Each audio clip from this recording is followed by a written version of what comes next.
Tu penses à quoi là, copain? Des scénarios où tu réussis tous tes projets et où tout le monde est heureux autour de toi? Tu veux être au-dessus de tout le monde, peu importe le domaine? Tu veux que ton crush te regarde avec plein d'admiration, que tes parents soient fiers de toi, que tout le monde répète ton nom comme si tu étais le héros de ton histoire? Mais ça va pas arriver, hein. Ton crush va toujours aller voir ce mec que tu jalouses. Ta famille ne te dira jamais qu'ils ont de toi, mais le penseront bien fort. Et le seul moment où on parlera à toi, c'est pour dire à quel point tu es normal et pas ouf. C'est pourquoi je vais t'apprendre à réellement surpasser 99% des gens en 2 étapes faciles à comprendre.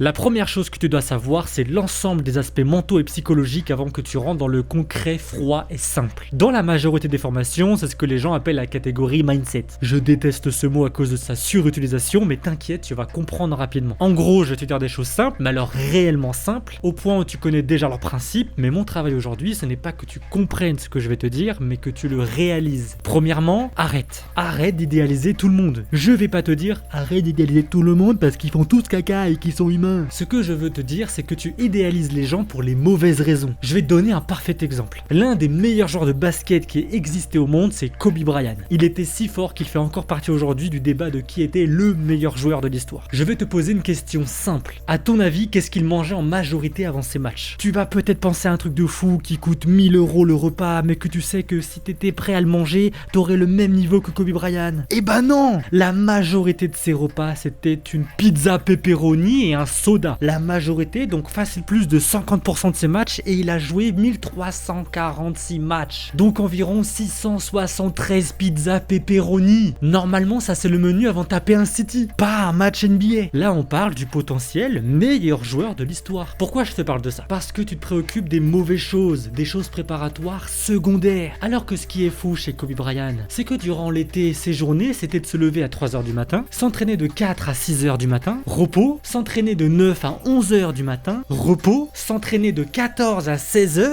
dernier repos, et un dernier entraînement de 19 à 21h. La chose à laquelle tu dois te préoccuper, c'est pas de savoir c'était quoi sa morning routine, ce qu'il mangeait avant un match, mais voir ce qu'il répétait de manière miraculeuse, encore et encore. L'été chez les basketteurs, c'est la période où tu t'entraînes un peu, surtout sur le physique, tu prends des vacances. Lui, 8 heures d'entraînement par jour. Et tous ces entraînements étaient des entraînements en situation de match, tous les jours. On s'en fout qu'il mange une pizza avant un match, parce que derrière il s'est plus entraîné que tout le monde en une journée, que les autres joueurs moyens en une semaine. Dis-toi qu'il y a environ 4 mois entre les finales NBA et la reprise de la saison, donc 120 jours à peu près. Si Kobe a fait ça juste pendant un seul été, ça veut dire qu'il avait l'équivalent de 120 semaines d'entraînement environ face à un joueur moyen qui faisait l'équivalent de seulement 18 semaines d'entraînement. Est-ce que tu comprends maintenant pourquoi Kobe Bryant était Kobe Bryant? Imagine maintenant de faire ça pas toute l'année, mais on va dire allez 6 mois. Je sais que tu comprends ce que je veux dire parce que tout le monde le dit depuis des années. Ce que je te demande, c'est de le réaliser. Genre vraiment, c'est très broscience, mais imagine l'équivalent de 6 mois d'intensité à vraiment travailler sur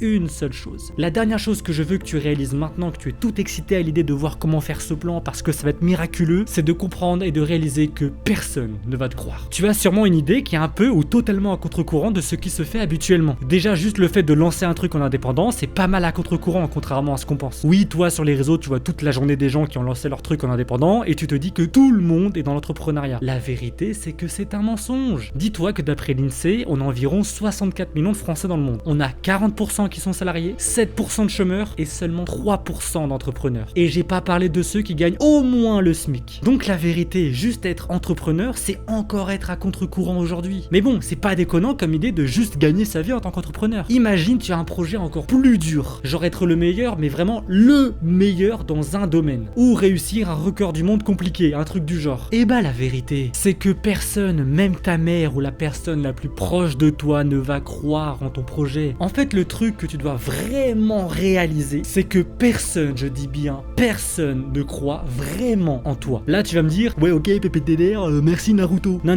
ça tu l'as bien compris, ou alors tu t'es douté un petit peu, mais ce que je veux que tu réalises, toi qui regardes cette vidéo, personne dans la terre entière ne croit en ton projet délirant. Je vais aussi en profiter pour t'apprendre une chose. La seule différence entre les haters et ceux qui t'aiment bien, c'est que les haters te disent qu'ils ne croient pas en toi et ne croient sincèrement pas en toi, et que les gens qui t'aiment en grande majorité vont te dire qu'ils croient en toi, mais la vérité c'est qu'ils en pensent moins. On va dire qu'il y a 3 exceptions. 1. Certaines personnes qui t'aiment vont te dire qu'elles ne croient pas en toi et vont le penser. 2. Tu as déjà fait un truc aussi fou ou juste un peu moins fou par le passé, donc les gens ont un peu confiance confiance en ton projet. 3, c'est méchant, mais la personne qui te croit est sûrement un peu naïve et en plus elle te croit sûrement à moitié. Tu vas me demander pourquoi je te dis tout ça. C'est très simple. Une fois que tu sais que personne ne croit en ton projet et que tu le réalises, bah en fait tu t'en fous. Et dans le pire des cas, tu as juste quelque chose à prouver. Kobe Bryant, on savait qu'il était chaud avant qu'il rentre dans la NBA. Mais s'il avait dit juste avant de rentrer dans la NBA qu'il serait l'un des meilleurs joueurs de l'histoire, combien sincèrement y aurait cru? Et bah c'est pareil. Pourquoi je te raconte tout ça comme un taré depuis tout à l'heure? Pour une chose, une fois que tu as compris que tu as juste à faire le principal comme Kobe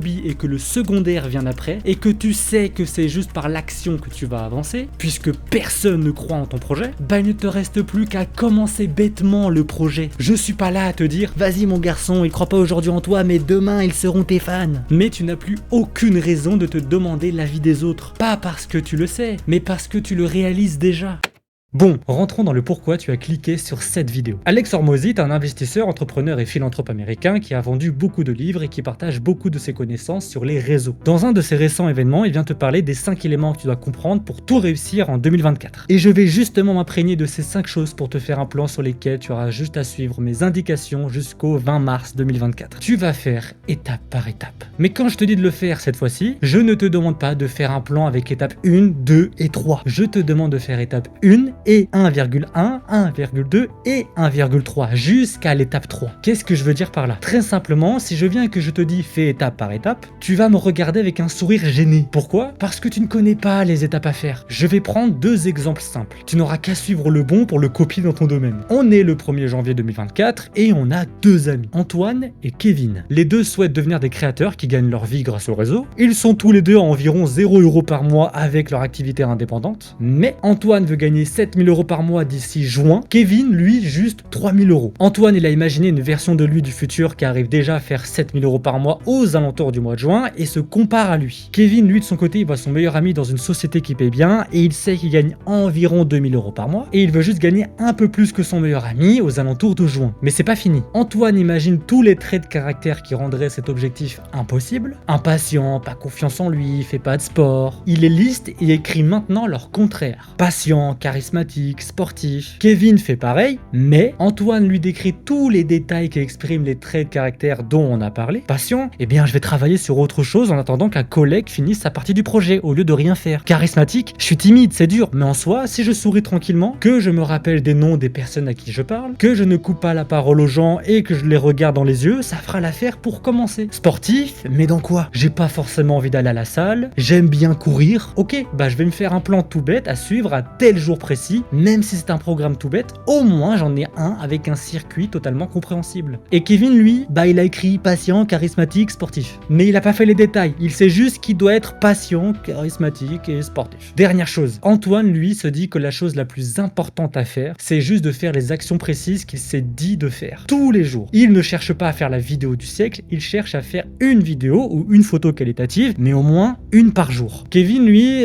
bah il est pas comme les autres. Il faut qu'il ait son Sony A7S3. Il va faire une vidéo et ouais, ça va péter. Le temps passe, on est en février, Antoine a posté tous les jours avec la caméra de son téléphone. Il a suivi le programme simple de juste faire le tour de sa ville 3 fois par semaine en essayant juste d'être un peu plus rapide à chaque fois. Il sera pas le premier au marathon, mais il se sent beaucoup mieux qu'au début. Il a déjà 3000 abonnés et s'est fait la somme encourageante de 1200 € pour son premier mois. La suite fait que ça ne peut qu'augmenter. Il a trouvé un début d'équilibre dans son quotidien et a même fait une bonne impression auprès de plusieurs filles. Kevin, lui, malheureusement en février, il a pas encore l'argent pour son Sony A7S3, mais il s'est enfin décidé de commencer à créer du contenu sur son iPhone. Mais il a un mois de retard. Il a réussi à faire sa vidéo incroyable qui lui a pris 3 jours à faire, donc il a posté, on va dire, 2-3 vidéos dans le mois. Il a 100 abonnés, mais il a fait 0 €. Il est crevé après sa vidéo, il a pas tenu la salle parce qu'en vrai il aime pas trop ça, et en plus il avait pas de programme précis. Il décide de rejoindre un pote à une soirée, mais il passe pour un gamin auprès des filles. Bon, tu sais que c'est auprès d'Antoine que tu dois t'inspirer. Le résumé de ce qu'a fait Antoine, c'est qu'il a tout fait étape